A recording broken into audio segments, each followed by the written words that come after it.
Company. Sa balita, komentaryo, isyu, serbisyo publiko. Aksyon Radio! Sa Bacolod, Aksyon Radio! Aksyon Radio!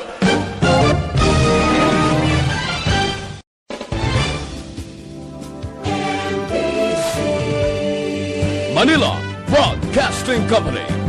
Sa balita, komentaryo, isyu, serbisyo publiko. Aksyon Radio! Sa Bacolod, Aksyon Radio! Aksyon Radio!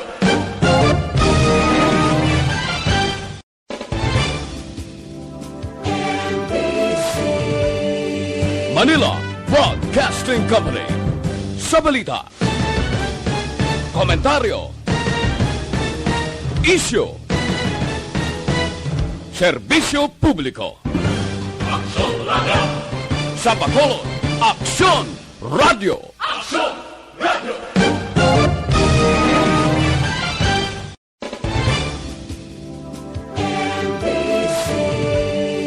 Manila Broadcasting Company. Sa balita, komentaryo, isyu, serbisyo publiko. Aksyon Radio! Sa Bacolod, Aksyon Radio! Aksyon Radio!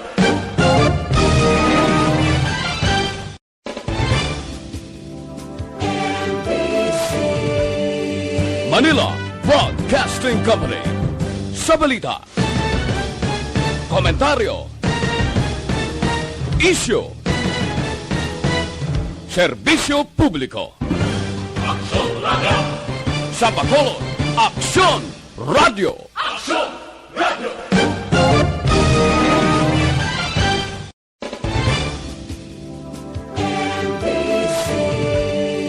Manila Broadcasting Company. Sa balita, komentaryo, isyu, serbisyo publiko. Aksyon Radio! Sa Bacolod, Aksyon Radio! Aksyon Radio!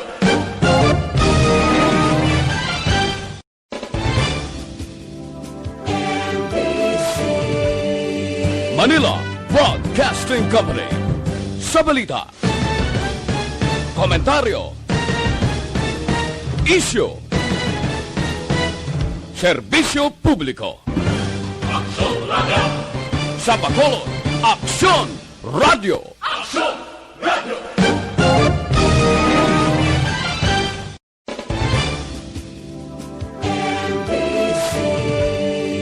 Manila Broadcasting Company.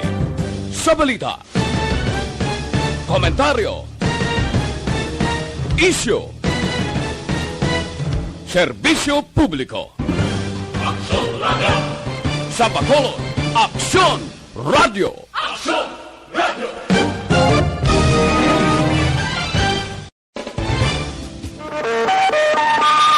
Aksyon Radio Philippine Standard Time, las 6:33.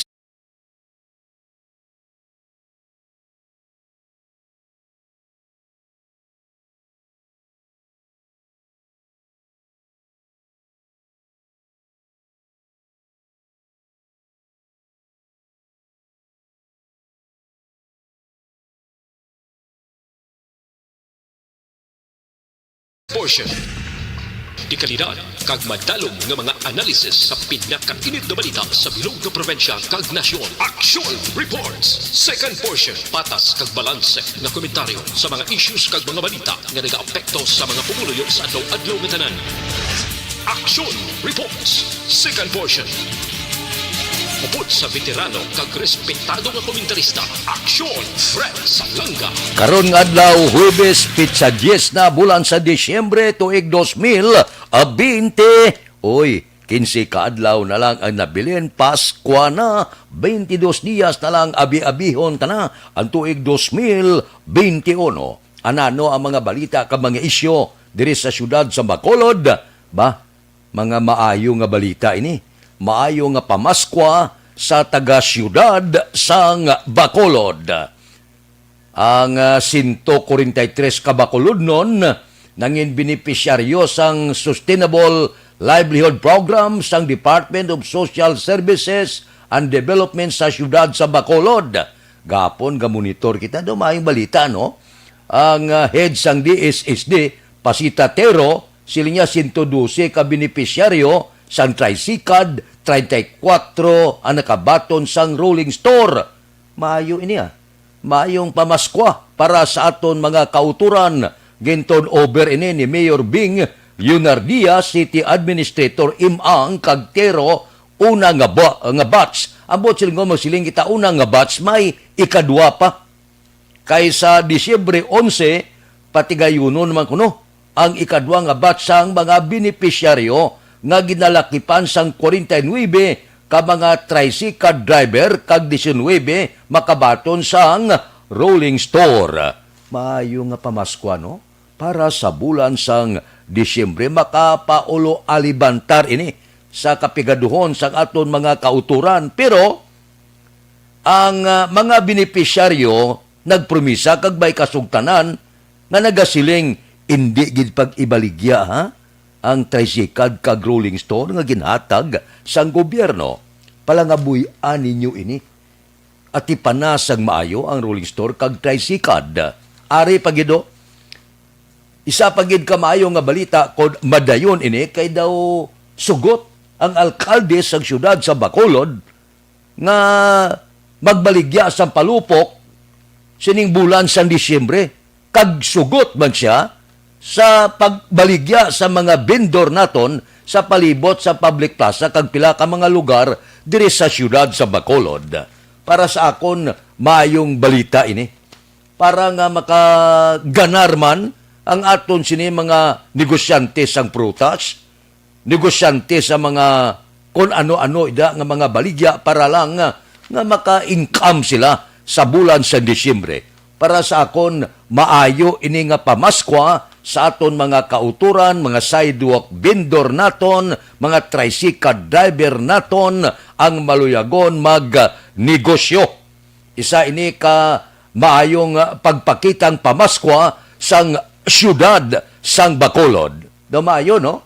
Daw masanag-sanag ang Paskwa sang aton mga kauturan. Kaya kada tuig amo ini silang gaalungay nga kun mahimo makabaligya sa palibot sa public plaza sa pila ka mga lugar para maka-ingkaman sa bulan sa Disyembre. Karon nga bulan sa Disyembre, larga todo si Presidente o kon si Mayor Bing Leonardia isa ka maayo nga patimaan nga makaguluganan siya kita. Nami ilang taon bala nga galadlada ang mga vendor sa bulan sa Disyembre, ang mga pumuluyo na augda bakal, palupok, bakal, prutas, bakal, tanan.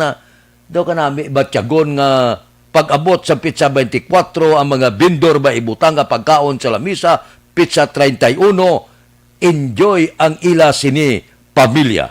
Pasalamatan ta sini ang mga opisyal sa Bacolod nga abre sila karon nga bulan sa Disyembre sa mga utod naton nga nagakinahanglan gid nga maka-income sa bulan sa Disyembre agod nga ang ila pamilya happy man.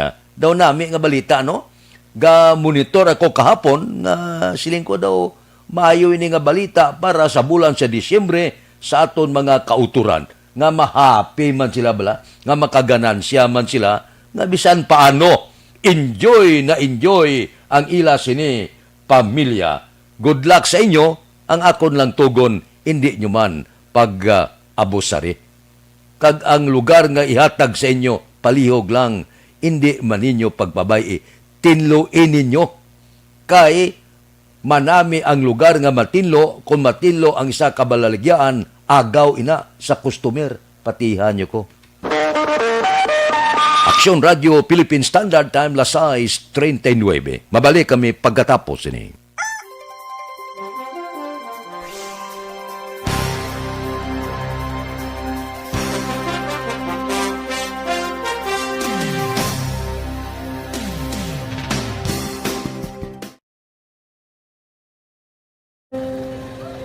Office ana, ano nang nahuya ako mangulang. Siyempre, pigado, tas ano kay ano ko sila, madisturbo kakulbaan ko kay basi hindi ko mapasar kay.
Sa kaalam yaya, garantisado gi ko 100%.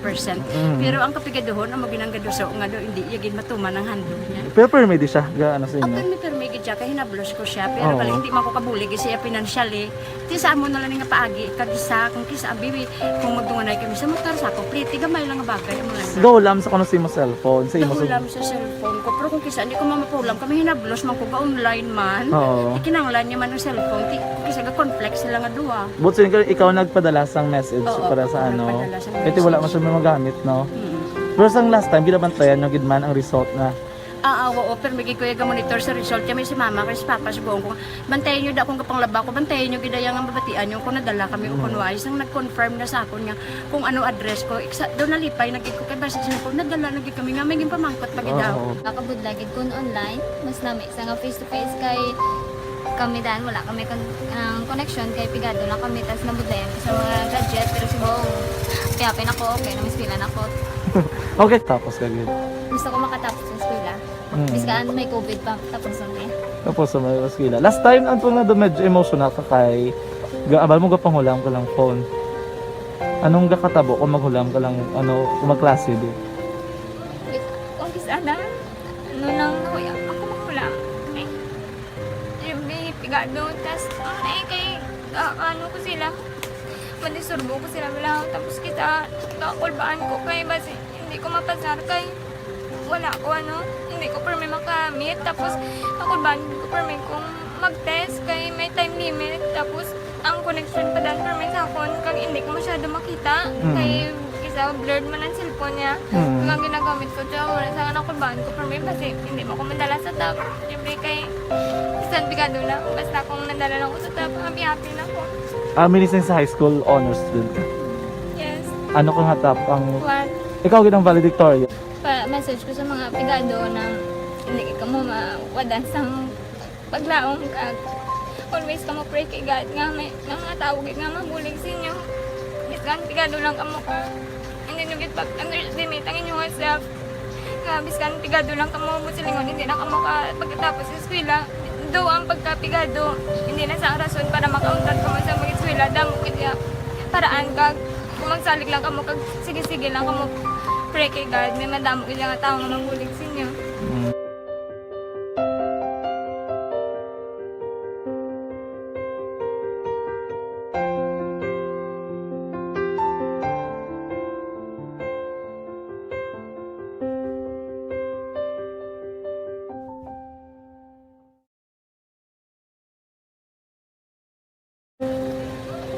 Kung kisana ano nang nahuya ako makulang eh siyempre pigado tas kay ano ko sila manisurbo ko sila bilang tapos kita kakulbaan ko kay basi hindi ko mapasar kay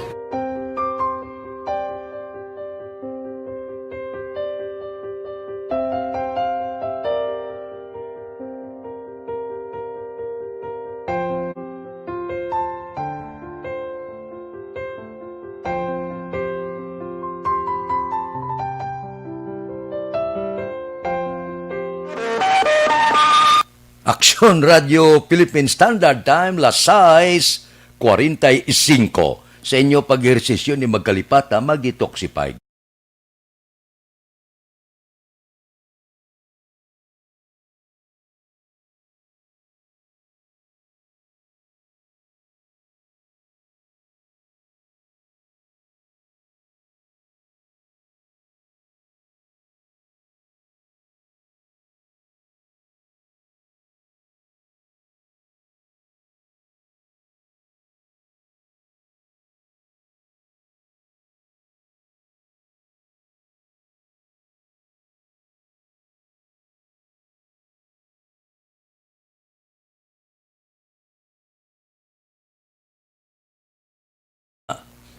Maayo pagid nga balita, ga-monitor ako sa palayag ni City Administrator Imang, wala na record nga napatay kuno sa COVID-19 halin Disyembre 1, tub-tub 9. Sini nga tuig. Isa pagid na, kamayo nga balita. Pero are, para ini sa aton mga utod bala, ining moratorium sa pagpalauli sa mga locally stranded individual. Umpisa Disyembre 21, tub-tub Enero 3, no? Amo ining palayag sa Bacolod Emergency Operation Center nga wala na ginatugutan nga magpalauli sila umpisa Disyembre 21 tub-tub Enero 3, 2021. Mayo man ni mas temprano. Agod nga makalabot ini sa mga natungdan. Ang pangabay gin-submit na dito sa Regional Interagency Task Force, nagahulat na lang approval. Kung maaprubahan suno kay Dr. Chris Surungon, ini patigayuno na nga iimplementar kag ginapahibalo na nga daan abanse ang mga LSI. Biyahe kamo temprano. Kung may mga paryente kamo nga nagamonitor, i-text na sila, tawagin na sila, nga subong pa lang pala uli na sila, nga hindi sila maagdan sang moratorium sa ginpalayag sang aton sini local government dire sa siyudad sa Bacolod. Kaya nga kinahanglan sa Bacolod nga ma-rehabilitate ang mga pasilidad, atagan man tiyon of course nga makapahuway ang aton mga health worker sa bulan sa Disyembre.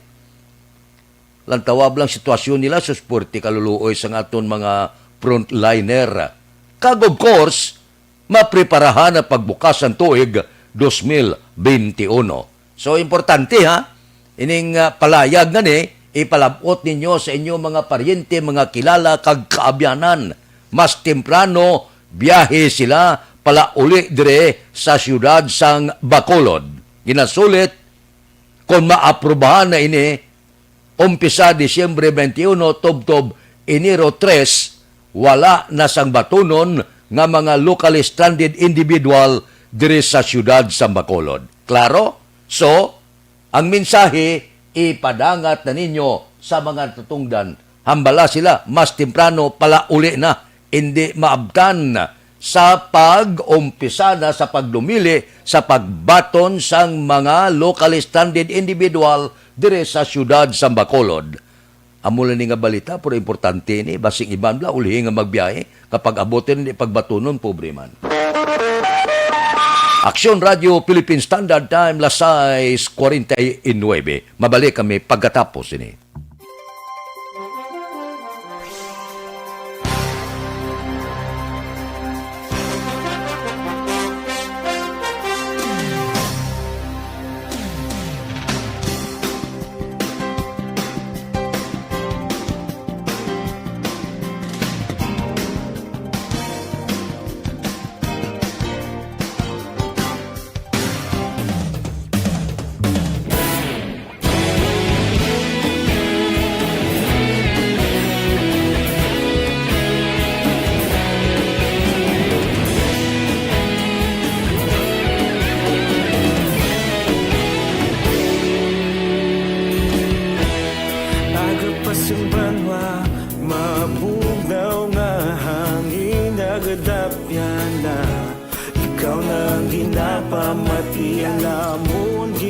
Sandigan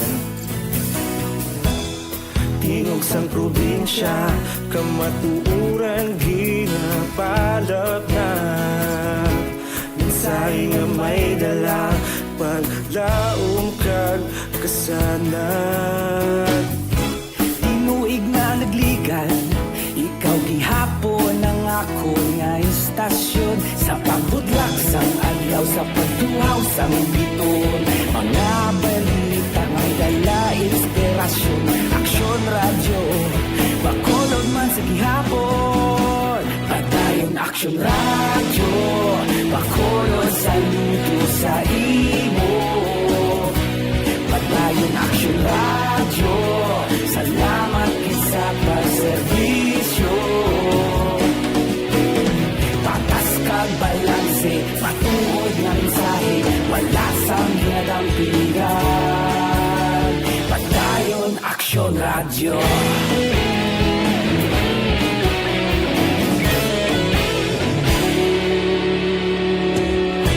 Pagkolon nun kag negro sanon inyong pamatian. Istasyon nga nagapalaplag sang kamaturan. Mabakod nga prinsipyo, reporter handa sa serbisyo. Kahapon, karon kag sa gihapon, kita magapadayon. Tinuig na nagligan, ikaw gihapon ang ako nga istasyon. Sa pagbutlak sang adlaw, sa pagtuhaw sang biton, mga balita na may dala inspirasyon. Aksyon radyo, bakolon man sa gihapon. Padayon Aksyon radyo, bakolon sa luto sa imo. Padayon Aksyon radyo, salamat sa pagserbisyo. Patas kag balanse, matuod na mensahe, wala sang ginadampigan. Padayon Aksyon radyo. Una sa balita, una sa aksyon, sa Bacolod Aksyon Radio. Una sa balita, una sa aksyon, sa Bacolod Aksyon Radio. Kita ulog na ngay, sagsay anong ang kalintangan. Responsable ang pagbalita, pagdayon na ipalaknan. Malasig pero sigurado, aksyon na may dalang pagpalanggan.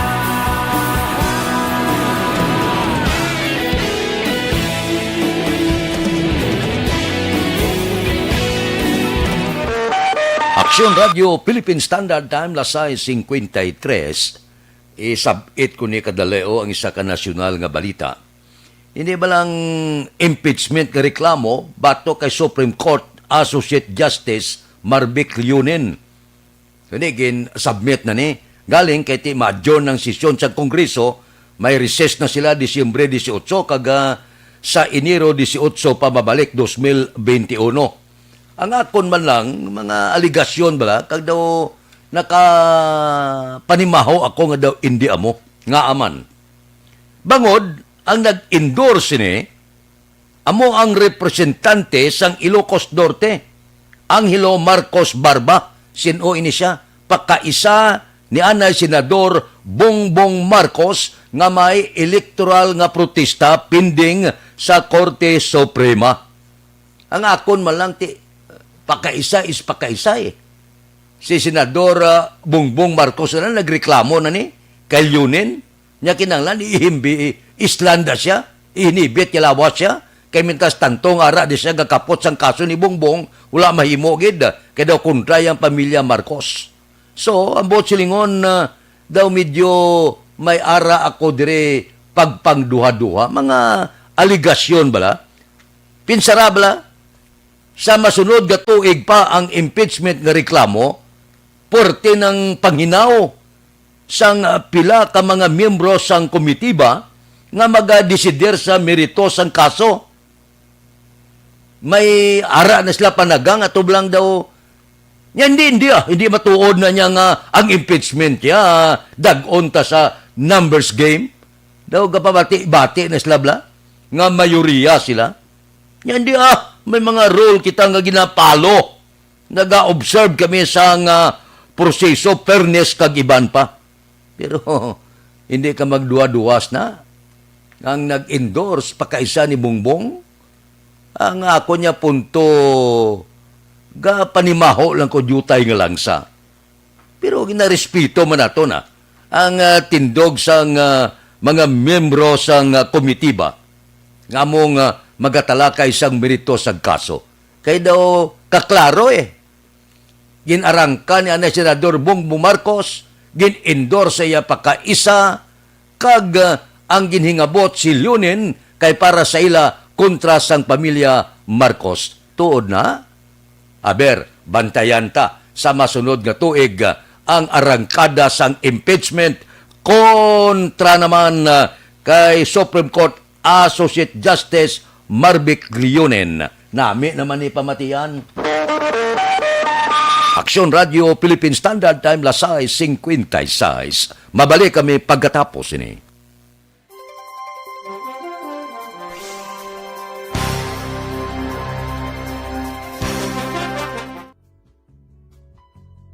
Hindi pa rin natatapos ang laban natin sa COVID-19. At sa labang ito, isa sa pinakamahalagang armas natin ang tamang impormasyon. Importanteng maalam tayo kung paano ba natin mababawasan ang tsansang mahawaan tayo ng COVID-19. Pero, ano nga ba ang alam natin ngayon tungkol sa pagkalat ng COVID-19? Base sa kasalukuyang pag-aaral, ang COVID-19 ay sumasama sa droplets sa tuwing may umuubo, bumabahing, kumakain, nagsasalita, o kahit sa paghinga.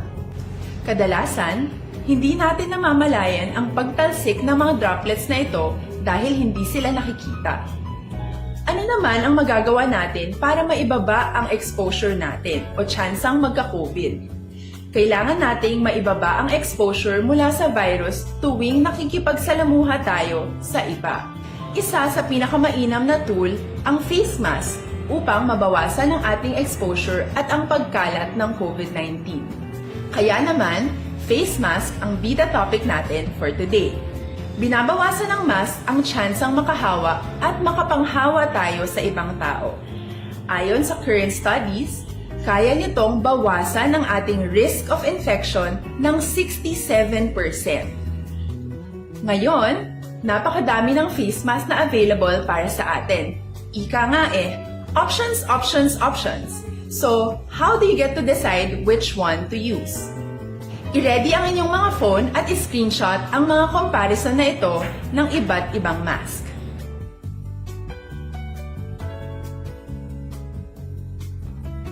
Ngayon, alam na natin na maaari tayong gumamit ng cloth mask. Alalahanin po na hindi pwedeng i-side A at side B ang cloth mask. Labhan ito araw-araw gamit ang maligamgam na tubig, detergent at bleach. Para naman po sa mga medical or surgical mask, tandaan na hindi ito maaaring i-recycle. Itapon na ito pag madumi na, basa na, o gamit na. Samantala, ilaan naman po natin ang mga N95 mask para sa ating mga healthcare workers na patuloy na nakikipaglaban sa COVID-19. Huwag din po nating kalimutan na hindi natin nirerekomenda ang paggamit ng N95 respirators with valve. Habang kaya nitong protektahan ka sa virus, hindi naman ito mapoprotektahan ang mga tao sa paligid mo, lalo na kung may sakit ka. Of course, face masks are not enough to protect us. It should still be coupled with other preventive measures. According to studies, kung magsuot ka lang ng mask at didistansya ng at least 1 metrong layo sa iba, mababawasan na agad ang tsansa mong makahawa at mahawaan, kaya ituloy lang natin ang pagprotekta sa ating mga frontliners at komunidad sa pamamagitan ng pagiging bida. B. Bawal walang mask. I. Isanitize ang mga kamay at iwas hawak sa mga bagay. D. Dumistansya ng hindi bababa sa 1 metro. At A. Alamin ang tamang impormasyon. Lahat tayo ay may responsibilidad sa isa't isa na bawasan ang risk nating makuha ang virus. Ang pagsunod sa ating minimum health standard ay isa ring paraan para sabihing nirerespeto kita at gusto ko pareho tayong ligtas. Ang mas agarang pagsasabuhay ng BIDA ay makakatulong sa mas mabilis nating pagbalik sa malusog na bayan. Muli, ako po si Dr. Beverly Ho. Lagi po nating tandaan, sa panahon ng pandemya, bida ang may alam. In standard time, pangot kita sa takna la City, standby na sa aton Aksyon Balita Morning Edition. Liwat magadulong sa aton sa mga balita lokal, national, international, sports, kag artista. Upod kita kay Aksyon Boy Duran, kag Aksyon Eden Aboso. Aksyon Fred Salanga, una sa balita, una sa aksyon, sa Bacolod, Aksyon Radio. Life Extension, Vitamin D3 for longer life. Si Ninita Latumbo, taga San Isidro, La Paz. Variant sis, tikinanglan, operahan gid ako ya kay 6 cm na. Basta daw milagro gid yung nag-ayo kuya. Salamat sa Life Extension, Vitamin D3. Life Extension, Vitamin D3 for longer life.